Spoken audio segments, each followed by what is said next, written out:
Hello and welcome to Coffee Catch-Up's Espresso on Cross Rhythms Plymouth. We're Amelia and Tanya from Coffee Catch-Up's podcast.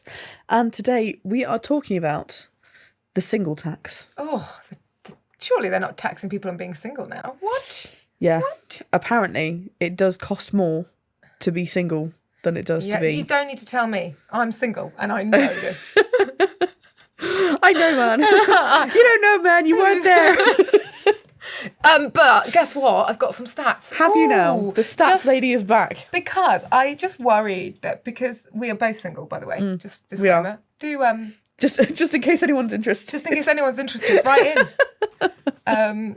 Yeah. Coffeecatchupspodcast@gmail.com. Have I digressed again? Know. Yes, I have. Yes, but we have. I thought, it is actually good to look. It feels quite expensive being single, but I was like, is it actually? And so I thought I'd look it up, and it's a big thing. It's a huge thing. Hence why it's called the single tax. So the cost of living for a single person will be 22% on average higher than living as a couple. Shocking. That is crazy. Actually, I thought it'd be more. To be honest, I was a bit disappointed when I found that stat. I was like, I'm sorry, that stat's not shocking enough for you. It's not shocking enough for me. However, they've given roughly a number on how much more a year. This is a Sky News sort of stat research thing. They went, being single costs £2,533, very specific, that is very specific. pounds a year more than it does being in a couple. So that's £2,500 a year more expensive to be single. No wonder I'm skint. Exactly. You'll be spending 22% more on your rent or / mortgage, council tax, energy, 28% more on food, and 32% more on broadband and phones, which is baffling to me. That is. And I also want to add one on there. I haven't got a stat on it, but holidays are more expensive. They are. It's true. Get it's true. What's it called? A single supplement or whatever. Yeah, I was chatting to someone I work with, and she'd wanted to go on a cruise, but she had to take her son because it was less expensive for a cabin for two people than it was for one person. It was like £300 less. See, that just makes me angry because I love a holiday. Yeah, me too. And I've found that as well. It's been like, it would be so much cheaper if I was going on holiday with somebody else. Thankfully, I've got loads of friends, so it's all good. Popular. Miss Popular. Crazy. But I definitely feel the effects of this, particularly when I go to the supermarket. And I don't know if you're the same, but I find it really difficult to actually get through the veg that I'm buying. Yes, because so that's true. perishable. Yeah. And they don't sell it in packets for single people. They sell it for assuming a family or whatever. And so quite often I end up, it's actually cheaper for me in terms of not wasting food to go to like a grocery where you can pick out individual vegetables. But it's annoying because then I have to have an extra trip. And reality of the time, I don't necessarily have time to do that. So I just go into the supermarket, buy a bag of carrots. I know I'm not going to get through them. No. Or I know I buy a bag of onions or whatever, not necessarily going to get through that. And so you spend more on that. And it's cheaper to like cook for multiple people. Yeah. So you either end up doing the student thing of bulk cooking because it's cheaper. Yeah. And then freezing, or you just end up spending more. Yeah, I mean, I quite like a batch cook anyway. You do. I think it's quite useful, and I quite enjoy it. Do you have enough freezer space to make that viable? Absolutely not. No. No. She plays Tetris, freezer Tetris. Absolutely not. I share a house with a friend, and we don't have enough room for that. But also, I think there is like a in terms of talking about the single tax, I think there is a mental thing as well, isn't there? Because some people, this is not everybody, but some people will come up to you and be like, why are you single? Or like, oh, I can't believe you're single. You're so lovely. Or like, they'll say something that is incredibly well meant. Yeah. That you're then just like, well, is there something wrong with me? Oh, I know what you mean. And it's just really, it's actually quite difficult, isn't it? I have the ultimate comeback to this, which my friend, I cannot take credit for because my friend Sophie came up with it. Because there was a particular phase, I think it was last summer, that people just kept asking me why I was single. And I was like, I hate answering that question because it's such a silly question. And so I do like, oh yeah, just the right one's not come along, you know, all the cliches. And I was like, why am I having to answer such a stupid question? Yeah, I don't have to justify my singleness to you. Like, what's going on? And so I was talking to a friend about it. I was like, it keeps getting asked to me. I'm like, what's happening? Am I just like, I got it written on my forehead, ask me why I'm single. Yes, you do actually. For me to say, you might want to look in the mirror, mate. Get a wet wipe. And so anyway, my friend was like, well, ask them why they're married. Or yeah, or whatever. And I was like, I was brilliant. And so you don't do it like aggressively. They just go, why are you single? And I go, well, tell me why you're married. Yeah. And honestly, you'll watch people like be completely flummoxed because nobody ever asked married people that. Yeah, so true. Or they go, oh, that's a silly question. I went, yeah, I know. Yeah, isn't it just? Isn't it? Yeah, so true. I love that question. I think that's so funny. We are going to talk a bit more about singleness, but we are going to do that just after some music. See you in a bit. Welcome back to Coffee Catch-Ups Espresso on Crosslands, Plymouth. We are talking about the single tax. So we've found out it is more expensive to be single on average than it is to be married or living with a partner. Yes. But also, you know, there's the sort of the psychological, mental, emotional tax, if you want to put it like that. Want to monetize it. Because, you know, society does kind of, people ask questions about why are we single, and that kind of thing. And it's something that both of us have experienced, as we are both, as we clarified, single people. Yeah, single Pringles. We are indeed. But do you know what? I actually quite enjoy being single. Do you? I do. What do you enjoy about it? I really love kind of like the liberation almost. Like, don't get me wrong, I want to be married. I do. Liberation from the shackles of marriage. That's not quite what I meant. But like the kind of the freedom that it allows, because as much as I do want to be married, that's something that I want in my life. I really enjoy kind of just being able to sort of run my own time. And it's like I've been lucky enough to be able to go solo traveling a couple of times. Nice. And I've not had to go, are you okay with me doing this? Do you want to come with me, like to a partner? And it's actually just been really great, and I've loved it. Yeah. And you just can just kind of just actually, this is my time to do with what I will. And you know, I'm a busy gal. Yeah, you absolutely are. I can definitely vouch for that. I know what you mean. I really enjoy being able to kind of sort of the freedom that being single produces, and despite the extra costs, sometimes it's definitely worth it of, you know, being able to go where you want, when you do, whenever you want to, just get up and go. And I think that's really, really great. And there are some fantastic things about being single, and if you are, don't feel bad. Like, and I think, despite both the financial toll and also people sometimes make you feel bad about being single, there's some great fantastic advantages, and I think being able to spend your time elsewhere is great, like pouring your energy into other things, friendships and work, or crazy solo trips, as you're saying. It can have real advantages, and also it is always better to be single, to work on yourself, to be happy in who you are, than it is to be with the wrong person. Absolutely. And I think, you know, obviously there are many advantages to being in a relationship and married as well. And absolutely. it's not a bad thing. But I think what you're saying is so right, because actually, you know, if you're with the wrong person, that can have such a detrimental effect on your life, whether or not that's a permanent thing. And when we talk about the single tax, it's, you know, yes, everything sort of sometimes feels like it's geared to you needing to be in a relationship. But actually it is wrong that our society's doing that. It makes me cross that it is more expensive to be single, because it shouldn't have to be. Absolutely. And it makes me cross that society sort of wants you to couple up, and there is that pressure there. I do think it's getting better.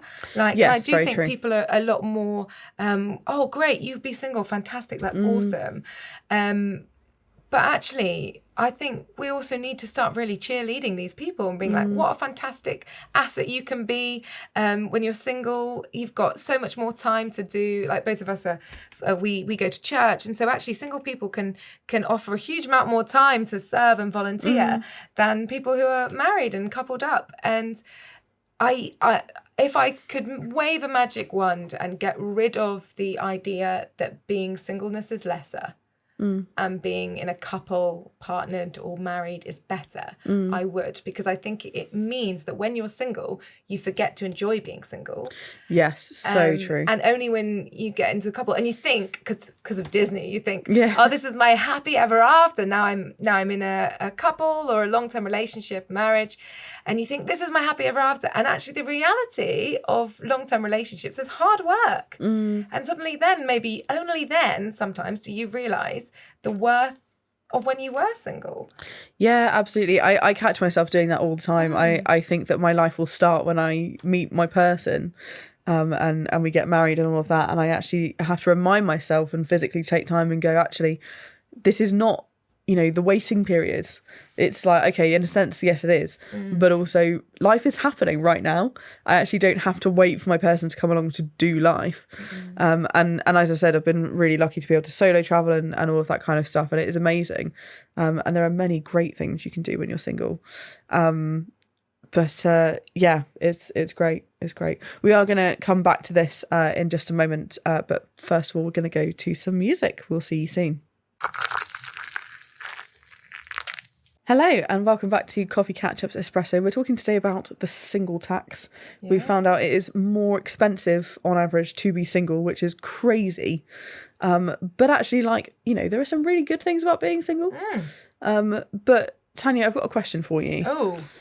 Is there anything that you wish, as a single person, that you wish people who were married or in relationships knew about being single? That we like to be invited out more than you think. Yeah, so true. Because, there's like the double date culture sometimes. Yeah. And couples quite often gravitate towards other couples. So I would love to break, right now, I'm speaking on my own behalf, but I hope also a lot of other single people agree. I'd like to break this idea that single people don't want to be a third wheel. Oh, yeah, so because, true. I mean, if you... this idea that, if we're all hanging out as couples, my single friends, they won't want to come. It's actually remember that we want to hang out too. And I'd say it goes both ways. Single people need to remember their married friends want to hang out as well. But actually less of a divide is in just spending time together would be a huge thing I wish everybody knew. And as long as, you're not being all PDA, I'll happily hang out with a couple. Absolutely. Yeah, if I like you, I like you, Yeah, and totally. I feel like sometimes people want to do that. Oh, another one. I just thought of another one. Please stop setting me up. Stop setting me up. Oh my gosh, Can you stop? Thank you. That's public notice. Stop setting me up with people that you think I'll be good with. Yeah. If I want to be, I'll ask you. Yeah, totally. That's a big one for me. I'm like, no, stop. What about you? Yeah. Have you got any? I think just because I'm single, I'm not depressed. Oh, that's a good one. Obviously people who are married in relationships have been single at some point, but I think they depending on their experience of singleness, some people assume that because you're single that you must be really sad about it. And now that they're married and happily married, that's great, that's awesome. Sometimes people kind of forget that actually there are some good bits to being single as well. Yeah. And actually, okay, again, I've said I would like to be married. That is something that I want. And there are times where it does get me down a little bit. But I don't need your pity. It sounds really hard. I really don't need your pity. I don't need you coming to me and going, how are you? And are you finding it okay being single? And it's like, yes, I'm fine. I'm living my life. Although I always think it's really interesting to think about where that's coming from somebody when they're asking you. In the same vein that earlier I was saying, one of the best responses to someone asking you why you're still single is go, well, why are you married? Yeah. It's often flipping it around on people and going, it's like in my head, ask, why are you so interested in this for me? What's going on? Is it that you, when you were single, really, struggled? Is it that you felt like you didn't understand the joy of being alone? What's going on with them that they feel that they can ask you that question? Which helps me make it less about me, because sometimes when people ask you these questions, I was like, I wasn't even thinking about it. wasn't even bothering me, and now you brought it up, and now I'm bothered. Exactly. That's a great one. That's a great one. But it's it's a lot. But also I think you have to understand that some people choose to stay single as well. I have a friend from uni, and I remember her saying to me at some point that she had made it quite clear to somebody who had asked about her dating life. She said, actually, I really don't want to date anybody. I don't want to be married. Yeah. And they said to her, I still can't get over this. They said to her, oh, that'll pass. How rude is that? It's just a phase. And she was like, excuse me. Imagine if she said that about their marriage. It'll pass. Imagine. And it's like, actually, like, no. Like, okay, like, maybe 20 years down the line, she might change her mind, but that's actually not for you to say. This is a really cool thing. Yeah, absolutely. Good for her. Like, and, she was like 24, 25 by this point. And she's like, I'm a grown woman. I know my own mind. And actually, I really don't want this for myself. And I want to stay single. And whether or not that changes down the line, like, please don't be that rude. I know, the audacity. Rude. And people just think, I think because it's something that we all, kind of contend with at some point in our lives, is this thing of singleness or dating or marriage, whether that's by choice or not. And, people think that it's an okay thing to ask about when they've not been invited into that conversation. And for some people, that's an incredibly personal thing. And so I think, Tanya and I have a friendship, we can ask each other about anything pretty much. But actually, if you're a random stranger or, you don't know someone very well, or say like, you're friends with this person's parents and therefore you know a bit about them, but you think when you see them that you can ask them these questions, it's quite, it's actually quite intrusive. It is. And actually just remembering that you could stumble upon somebody who's struggling in this area when you ask that question. So you might be talking to somebody who's really, really comfortable with being single and they're having a great time, and that's great. You still don't need to ask that question. No. Also, you might stumble across someone who has a deep longing to be with someone and hasn't found their person. Yeah. And therefore, you asking that question is actually really like provoking something quite difficult in them. For sure. In the same vein that we also shouldn't be asking without the invitation to do so about people why they haven't had children or whatever. Yes, it's so a similar true. thing. This is personal. Take your nose out of that person's business. Yeah. And also someone might be going through a horrible breakup. You just never know where people are when you're speaking to them. We've all got our masks on of everything's great. And actually, when you ask such a personal question, why are you asking it? And just, do you have the right relationship to ask such a question? Yeah. And then one final thing I would add to what I would wish everybody knew is that being married or being in a couple is not an achievement. So true. Which I think sometimes we think of it as tick that box. Tick, I'm married, or tick, I'm in a long-term relationship, I've ticked that box. Singleness is lesser than, but the achievement of marriage. Like this is something you have achieved. And I find that language really difficult because, in my opinion, it is a journey, a road that you've gone down that somebody may be going down a different road. I don't like to say I've achieved marriage as if the rest of us are failures if we haven't. And so that use of that language and the words and the concept around that, I think we can all do with checking in with ourselves of going, do I consider this an achievement? Because that's not a good way to look at it for single people, but also for marriage people. Like, this isn't something you tick. This is something you do every day. Yeah. This is something you continue to achieve. If you want to achieve something, you can every day continue to achieve. Absolutely. So that's one of my bugbears. Yeah, no, so good. So good. Thank you for that. Guys, it's been great. It's been a good chat about singleness, hasn't it? I think we've really put the world to rights. We have. I feel like we're missing like a cocktail while we talk about this. That's the only thing we're missing. So true.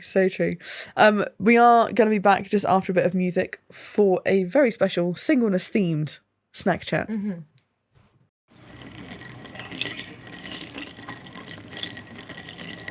welcome back to Coffee Catch-Ups Espresso with Amelia and Tanya. We've just been having a chat about singleness, and we are now at the part of the show where we talk about snacks. Yes. Because we talk about this every week, and it is very important. Aptly named snack chat. And as I said before we went to a break, we have a singleness-themed snack chat, which is our queen, Bridget Jones. Yes, Bridget Jones. Comfort food. And I love this because at the start of a lot of Bridget Jones films is her in her flat. Yeah. With loads of snacks that have been wrappers that are no longer, and maybe some bottles of something. Yeah. And there's one, I can't remember which film it is, but she's got like a little cupcake. She's like made herself for her birthday with a candle on, and it's like the music. She turns on really sad music. It's like all by myself, and then she's like no.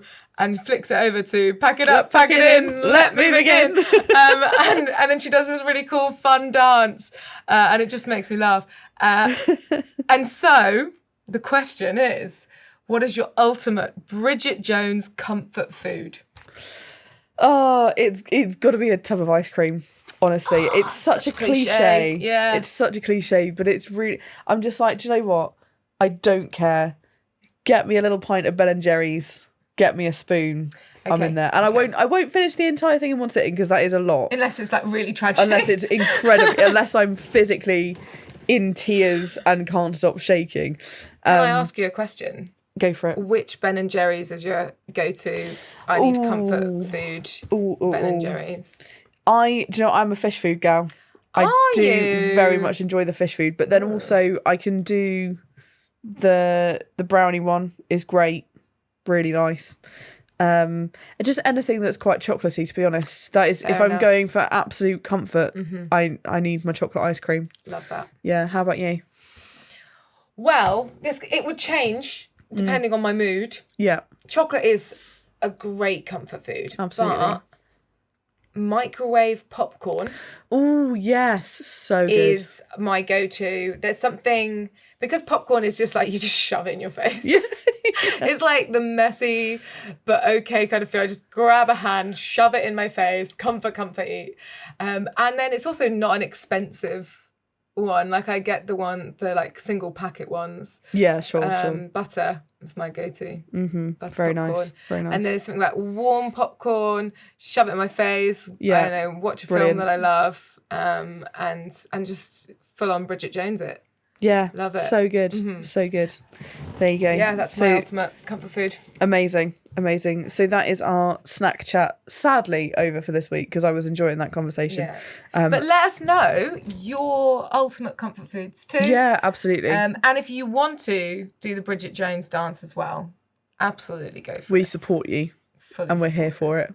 Amazing. And just let us know that you're having a good time and we'll just appreciate that. If you want to contact us, as we say, we do have a longer podcast that you should absolutely listen to because it's more of our wonderful silliness and also some not so silly bits as well.